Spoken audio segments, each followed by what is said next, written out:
Eclesiástico 23. Deus não é cúmplice da nossa injustiça.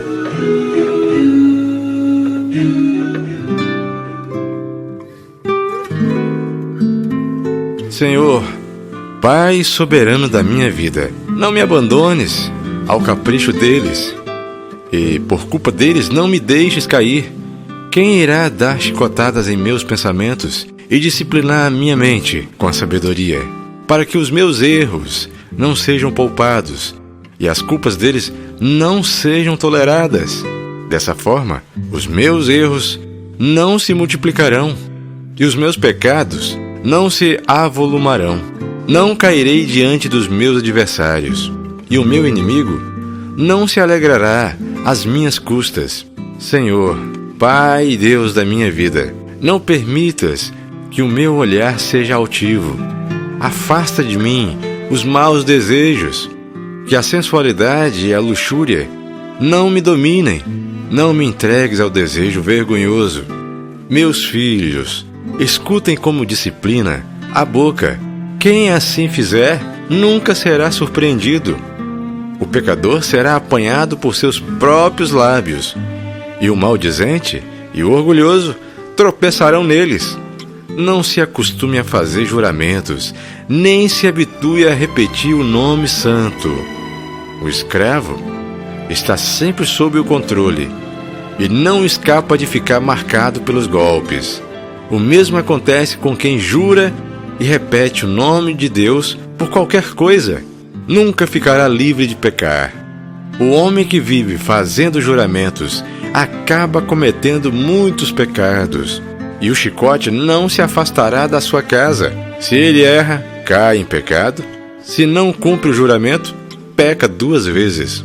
Se jura em falso, não será perdoado, e sua casa ficará cheia de desgraças. Há um modo de falar que é comparável à morte, e que não deveria ser encontrado entre os descendentes de Jacó. Os homens fiéis ficam longe de tais coisas, e assim não se afundam em pecados. Não se acostume a dizer vulgaridades grosseiras, pois nelas há sempre motivo de pecado. Lembre-se de seu pai e sua mãe quando você se sentar entre os grandes. Não esqueça seus pais. Quando estiver diante dos grandes, você se tornaria tão imbecil no seu comportamento que desejaria não ter nascido e amaldiçoaria o seu próprio nascimento. O homem acostumado à linguagem inconveniente ficará incorrigível até o fim da vida. Há 2 espécies de coisas que multiplicam os pecados, e uma terceira que provoca a ira: a paixão, que arde como fogo aceso e que não se apaga enquanto não se consumar. O homem entregue à sensualidade, que não cessa enquanto o fogo não o devora. O homem sensual, para qual todo o alimento é doce e não satisfaz enquanto não morrer. O homem que trai o leito matrimonial, dizendo: quem me vê? As trevas me envolvem e as paredes me escondem. Ninguém me vê. O que tenho a temer? O Altíssimo não se lembrará dos meus pecados. Ele só tem medo do que os homens veem, e não sabe que os olhos do Senhor são 1000 vezes mais luminosos do que o sol, porque veem todos os caminhos dos homens e penetram os lugares mais escondidos. Deus conhecia as coisas ainda antes de criar o universo, e o mesmo acontece depois que as criou. Tal homem será castigado na praça da cidade e será preso onde não espera.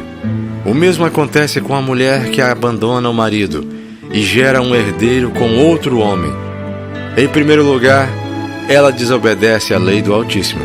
Em segundo, ofende o seu marido. Em terceiro, se prostituiu com o adúltero e gera filhos de um estranho. Ela será arrastada diante da assembleia, e sobre os seus filhos se fará uma pesquisa. Seus filhos não criarão raízes em seus ramos, não darão frutos. A memória dela será amaldiçoada, e sua infância nunca será apagada. Os sobreviventes saberão que nada é melhor do que o temor do Senhor, e nada é mais doce do que observar os seus mandamentos.